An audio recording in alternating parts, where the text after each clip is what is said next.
19e numéro d'Afrique Sport. Bonsoir à vous, fidèles téléspectateurs de Télé-Sud. En Afrique, au-delà des frontières africaines. Championnat du monde junior d'athlétisme 2022, l'Afrique commence fort en Colombie.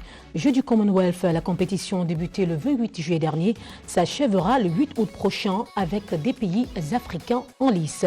Championnat du monde U18 féminin de handball 2022, l'Égypte sauve l'Afrique et passe au second tour. Éliminatoire du CHAN Algérie 2023, les qualifiés au second tour sont connus depuis le week-end dernier. CAN Total Énergie Côte d'Ivoire 2023, le calendrier des journées restantes pour les éliminatoires a été rendu public par la Confédération africaine de football. On en parle ici tout de suite.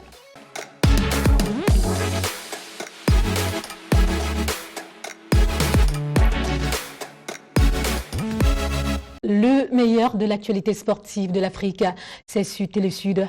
Rebonsoir à vous, amoureux du sport, de par l'Afrique, de par le monde. Bonsoir Jean-Jacques Missé-Missé. Bonsoir Marceline, bonsoir Castron. Heureux de vous retrouver et bonsoir à tous les téléspectateurs de Télé-Sud. Bonsoir Fidèle Castro. Bonsoir Marceline, bonsoir également Jean-Jacques Missé-Missé, bonsoir également à tous les nombreux téléspectateurs de Télé-Sud.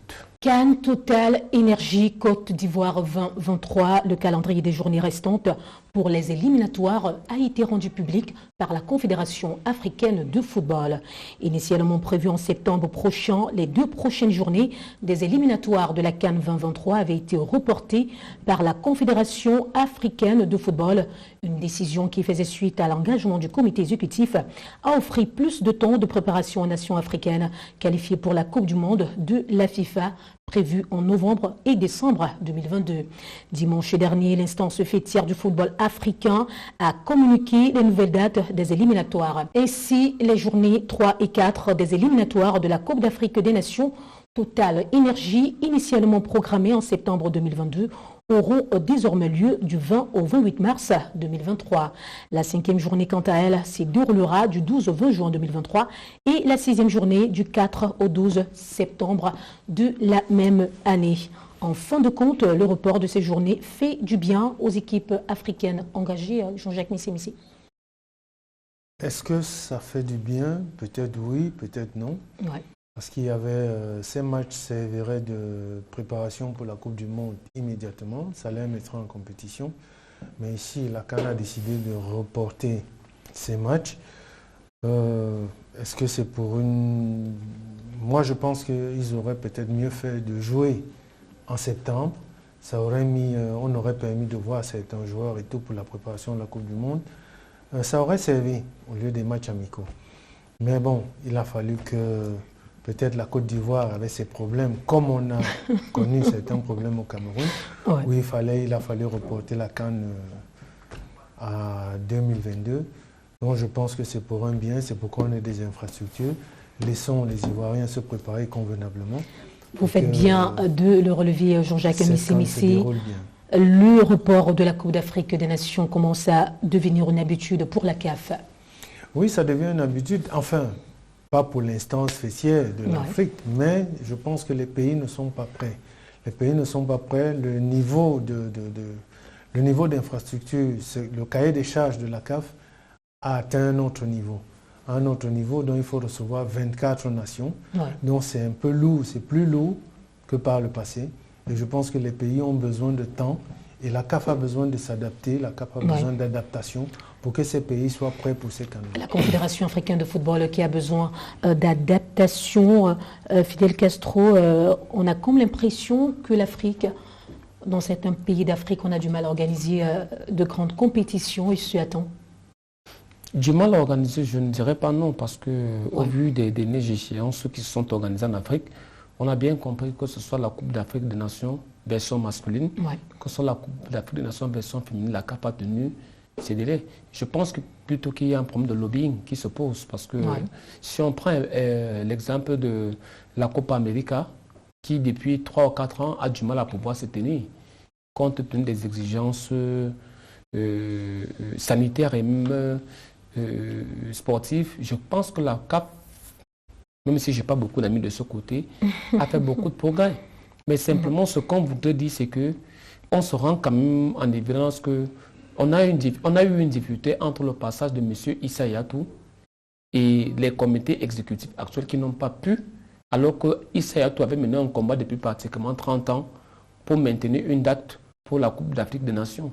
Maintenant, on a eu M. Ahmad Ahmad qui est venu et qui ne comprenait pas grand-chose du football africain parce qu'ayant été coopté par l'UEFA, il faut le dire aujourd'hui, et malheureusement, mal lui en a pris. Et aujourd'hui, on a l'homme d'affaires Patrice Motsepe qui doit s'adapter. Qui est arrivé et qui lui aussi a trouvé un problème et il faut le résoudre. Vous voyez que la Coupe d'Afrique était prévue au mois de juillet 2023 en Côte d'Ivoire est obligée d'être reportée en janvier 2024. Ce qui oblige péremptoirement la Confédération africaine de football à modifier le calendrier des éliminatoires. Malheureusement, ce n'est pas la Confédération africaine qui modifie le calendrier parce que nous sommes dans un calendrier mondial. C'est la FIFA. Donc, automatiquement, les prochaines journées qui étaient prévues au mois de septembre, ça pose quand même un problème.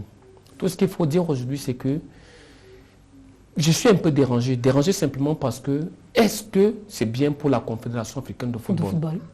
Ce qu'on voudrait dire aujourd'hui à ceux qui nous écoutent, c'est qu'il faudrait que, comme la Coupe du Monde qui a un calendrier fixe, même si nos amis de la FIFA ont obligé le monde à aller jouer en plein soleil en novembre, parce que la prochaine Coupe du Monde se joue en novembre, c'est de l'inédit depuis que la Coupe du Monde existe. Jean-Jacques Missi, vous l'avez suivi tout à l'heure, tour à tour, les différents dossiers des présidents de la CAF. Quoi qu'on dise, le coronavirus a été également pour beaucoup, en ce qui concerne un frein, pour l'avancement. Je crois qu'on ne peut pas prendre le coronavirus comme excuse parce que pendant qu'il y avait le coronavirus, on a vu le Cameroun de la CAF reporter le championnat d'Afrique des Nations. Les championnats européens se sont joués, la coupe, mais ça c'est bien après. Se sont joués. Mais en fait, même s'il n'y avait pas de téléspectateurs, même s'il n'y avait pas de spectateurs, mais toutes ces compétitions se sont jouées en Europe. Mais pourquoi décaler? Parce que je pense que, comme Castro l'a dit, il y a une instance fêtière qui définit le calendrier international, qui est la FIFA. Donc chaque confédération ne tient pas en compte, c'est-à-dire que dès qu'on vous impose un calendrier, vous êtes obligé de suivre. Et ce qui fait aussi, moi je ne vais pas accuser essentiellement la FIFA, il y a aussi le problème africain qui fait que les infrastructures ne sont pas prêtes à temps. Parce que ce n'est pas 1 an ou 2 ans avant que ces pays sont au courant qu'ils doivent organiser une coupe africaine. Donc ces compétitions-là, tout ça, c'est un problème de calendrier. Et je pense que ce sont les États qui sont responsables. Ce sont les États qui sont responsables parce qu'il faut les financements, il faut tout préparer. Et donc ils sont avertis quelques années avant l'organisation de cette compétition. Beaucoup reste encore à faire en matière d'organisation des grandes compétitions dans certains pays d'Afrique. Éliminatoire du CHAN Algérie 2023, les qualifiés au second tour sont connus depuis le week-end dernier.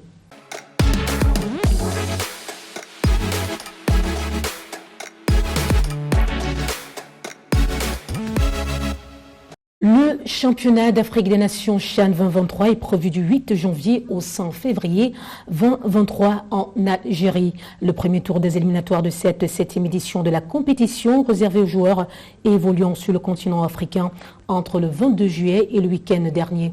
Au thème des matchs aller-retour, les qualifiés au second tour sont connus.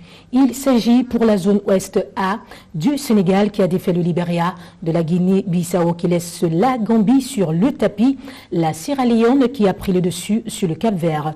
Pour la zone Ouest B, le Ghana passe devant le Bénin. Pour la zone centre, l'Éthiopie qui domine au Soudan du Sud, la Tanzanie victorieuse de la Somalie, Djibouti difficilement vainqueur du Burundi mais qui passe. Pour la zone australe, l'Angola qui bat l'île Maurice, l'Afrique du Sud qui fait tomber les îles Comores, le Zimbabwe disqualifié, le Malawi qui gagne le Zimbabwe disqualifié sur tapis vert, le Mozambique qui stoppe la Zambie, l'Etswani qui a fait tomber le Botswana, Madagascar qui bat la route aux Seychelles. Les matchs allés du second tour se joueront du 26 au 28 août, alors que les matchs retour auront lieu du 2 au 4 septembre 2022.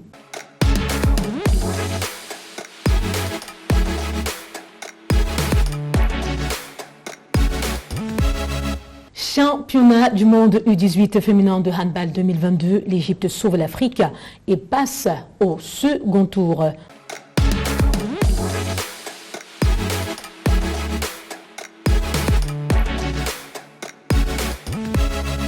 Les championnats du monde U18 féminin de handball 2022 sont en cours à Macédoine du Nord. Débutée le 30 juillet dernier, cette compétition qui regroupe 32 pays en 8 groupes de 4 équipes chacun s'achèvera le 10 août prochain. Le continent africain y est représenté par 4 pays, à savoir l'Algérie dans le groupe A avec Monténégro, l'Islande et la Suède. Le Sénégal dans le groupe B avec l'Iran, la Macédoine du Nord et l'Ouzbékistan. L'Égypte au groupe D avec la Croatie, le Kazakhstan et l'Inde. Et enfin la Guinée qui se trouve dans le groupe E avec les Pays-Bas, la Roumanie et la Slovénie. Après 2 défaites, 16-38 contre Monténégro et 30-54 contre la Suède, l'Algérie ne passera pas au second tour. Pareil pour le Sénégal qui a enregistré également 2 défaites contre la Macédoine du Nord et contre l'Iran. La Guinée aussi n'accédera pas au second tour à cause de ces 2 défaites, 27-39 contre la Roumanie et 19-33 contre les Pays-Bas. Ce sont les pharaons d'Égypte qui portent haut l'étendard du continent avec 2 victoires en 2 sorties seulement, notamment une victoire 33-31 contre la Croatie, une victoire 39-21 contre le Kazakhstan. Quelle que soit l'issue de la rencontre de ce mardi 2 août entre l'Égypte et l'Inde, les pharaons sont déjà certains de passer au second tour. L'Algérie, le Sénégal, la Guinée éliminés dès le premier tour de ce mondial de handball féminin U18. Une surprise ou une évidence, Fidel Castro? Bon, surprise ou évidence, je ne parlerai pas de surprise parce que tout le monde le sait, c'est que, comme on a l'habitude de le dire, c'est que l'Égypte, tout comme l'Algérie, la Tunisie, et puis on va ajouter le seul pays d'Afrique noire qui est l'Angola, ce sont les grandes nations de handball. Donc, au-delà des classes seniors, il y a quand même un suivi, parce que nous sommes quand même dans un championnat des U18, et dans ce championnat, je pense que retrouver l'Égypte n'est pas une surprise. Au contraire, c'est une concrétisation, c'est la matérialisation d'une politique sportive qui commence dès la base. Et comme Jean-Jacques aime souvent bien le dire, c'est que avant de penser à autre chose, pensons d'abord à la formation. Ouais. Et moi, je pense qu'aujourd'hui, la base de tout d'ailleurs. Aujourd'hui, le sport en général, le handball et les sports collectifs de manière générale, c'est beaucoup plus la jeunesse. Et aujourd'hui, que ce soit dans le football, le basket ou encore le handball ou encore le volleyball, c'est ceux qui ont une meilleure pépinière, que ce soit les U15, les U18, les U20, ce sont ceux-là qu'on va retrouver plus tard dans les catégories seniors. Et dans ce sens, moi je pense que, moi je ne suis pas surpris. C'est pour ça que je vous réponds de Madame Péremptoire que ce n'est pas une surprise. Mais l'Égypte est quand même la première nation, pour ne pas dire l'une, c'est la première nation en matière de handball au continent africain. Après l'Égypte, vous allez citer l'Angola et puis la Tunisie.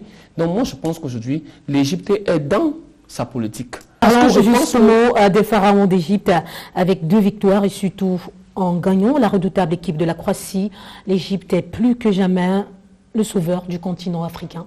Non, moi, je pense dans la lignée de ce que Kasso est en train de dire, moi, je dirais simplement bravo.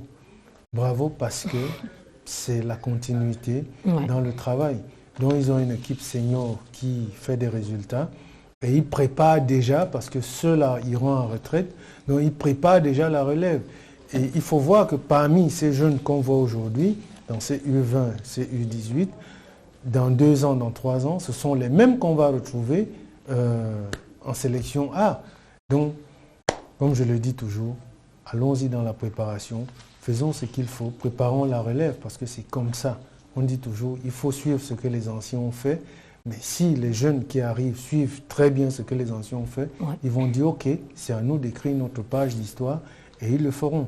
Donc je pense que restons dans la préparation, concentrons-nous dans la préparation, parce que c'est ça qui fait les grandes nations de sport aujourd'hui. Nous souhaitons une bonne continuation à l'Égypte pour l'honneur du continent.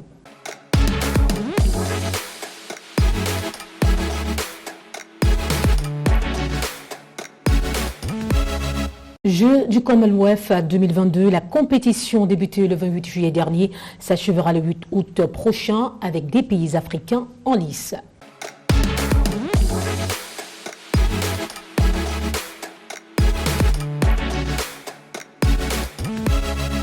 Les Jeux du Commonwealth se déroulent depuis le 28 juillet dernier à Birmingham, en Angleterre. Environ 72 nations participent à cet événement avec près de 5054 athlètes enregistrés. Plusieurs pays représentent l'Afrique noire, à savoir l'Afrique du Sud, le Nigeria, l'Ouganda, le Kenya, la Tanzanie, la Namibie, l'île Maurice et le Cameroun. Jusqu'à la date d'hier, l'Afrique ne comptait pas moins de 15 médailles, dont 7 en or. En natation, c'est l'Afrique du Sud qui s'illustre avec 6 médailles, dont 4 en or, et occupe provisoirement la 4e place du classement général. Comme d'habitude, les Africains se confirment au marathon. L'Ougandais Victor Kiplagat, suivi par le Tanzanien Alphonse Félix Simbour et le Kenya Michel Mugo, ont dominé la course masculine. En course féminine, le Kenya passe devant avec Margaret Wangari, pendant que la Namibienne Helalia Johannes décroche le bronze. L'haltérophilie nigériane n'est pas en reste. En effet, Rafietou Folasha Delawal et Adijat Adeniki ont pris le dessus, respectivement aux 50 kg et aux 55 kg. L'autre Nigérien, Joseph Adidjon, remportera le bronze dans la catégorie des 67 kg. En dehors du Nigeria, l'île Maurice s'est également illustrée en haltérophilie avec Marie Arnitra qui reçoit la médaille d'argent aux 49 kg d'âme. En regardant le classement provisoire, on note 2 pays africains dans le top 10, notamment l'Afrique du Sud et le Nigeria. Pas mauvais comme classement, Fidel Castro? Pas mauvais, on va dire dans un sens oui, mais l'Afrique pouvait faire mieux. Mieux simplement parce que quand on parle des Jeux du Commonwealth, si on regarde l'expérience ou encore les résultats passés, on va comprendre que l'Afrique a plutôt régressé. Parce que ne l'oubliez pas, c'est que les Jeux du Commonwealth, tout comme les Jeux de la francophonie, sont un peu la porte d'entrée pour ce qui va s'annoncer les championnats du monde et même les Jeux olympiques. Aujourd'hui, je pense que, à mon sens, ce n'est que mon interprétation, il y a beaucoup de régression du continent africain. Parce qu'aujourd'hui, il y a l'athlétisme dans ces Jeux, on ne voit pas. C'est vrai qu'à l'heure où on produit l'émission, il y a encore beaucoup de disciplines qui vont arriver parce que j'attends mes amis kenyans, éthiopiens et angolais. Et encore que parce que ce qui donne le plus de médailles dans les compétitions, c'est beaucoup plus l'athlétisme et les autres sports individuels. Donc moi, je pense que ces Jeux sont annonciateurs. C'est vrai, Paris 2024, c'est dans quelques années, parce que nous sommes... On croit dans quelques années, mais moi je dis c'est là. Aujourd'hui, nous sommes pratiquement à la fin de 2022. Donc il ne nous reste qu'une seule année d'Olympiade. Qu'est-ce que l'Afrique propose aujourd'hui encore? Qu'est-ce que le monde entier propose aujourd'hui en termes de qualification? Donc moi, je pense qu'il y a de matière à s'inquiéter. Parce qu'il y a, à Pékin en 2008, l'Afrique était très sûr d'avoir au moins, de figurer au moins parmi les 5 meilleures nations dans le domaine mondial. Mais aujourd'hui, quelle est la place qu'on peut donner au continent africain? C'est pour ça que je dis que ces Jeux du Commonwealth sont ainsi annonciateurs. Maintenant, il appartient aux fédérations africaines de prendre cela en considération et de mieux, pas se préparer, mais de tout faire pour participer aux compétitions qui puissent permettre à chacune des fédérations civiles nationales de pouvoir engranger le nombre de points maximum pour pouvoir se qualifier pour les Jeux olympiques. Parce que je pense qu'il est temps que le continent africain, qui a tellement apporté au sport mondial, de pouvoir être mieux représenté, parce que je pense que l'Afrique a un talent et ce talent peut produire des résultats. Jean-Jacques Missé, vous souhaitez réagir? Oui, je vais dans le sens de Castro parce que comme il disait tout à l'heure, les nations africaines depuis les Jeux olympiques, normalement, ça n'a pas suivi. C'est vrai que les sports individuels, on attend les Kenyans, on attend les Éthiopiens, mais ici, on revient dans la formation. Et cette formation, n'allons pas seulement au niveau des athlètes, parce qu'il faut d'abord des formateurs. Il faut des formateurs. À la base. Et c'est pour ça que j'insiste toujours que nous ayons des formateurs de qualité. Si l'Afrique a des formateurs de qualité, on aura des athlètes de qualité. Et des formateurs qui s'adaptent avec l'évolution. Avec l'évolution, oui, très il y a la important technologie, voilà. il y a beaucoup de choses qui s'adaptent dans le sport en général aujourd'hui, parce que le sport est devenu scientifique. Donc c'est vrai qu'il faut s'adapter. En Afrique, il y a du talent, on ne le dira jamais assez. Championnat du monde junior d'athlétisme 2022, l'Afrique commence fort en Colombie.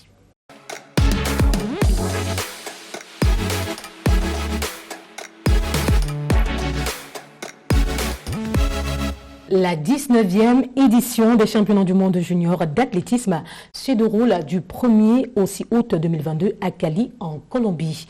Et déjà, les représentants africains dictent le loi au tableau des médailles. Au deuxième jour de la compétition, pas moins de 6 médailles seulement en athlétisme.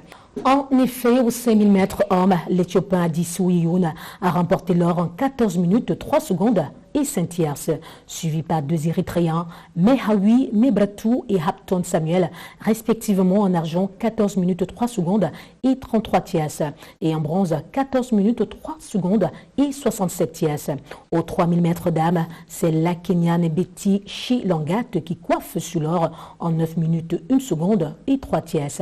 Elle est suivie de Tisson Abebe, l'Éthiopienne, en argent en 9 minutes, 3 secondes et 8 tierces.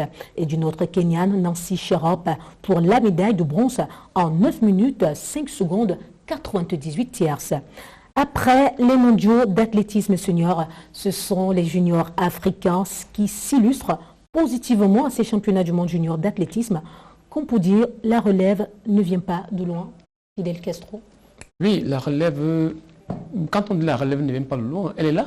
Elle est là simplement parce que, comme on le dit, lorsque vous prenez un peu comparativement, on va comprendre que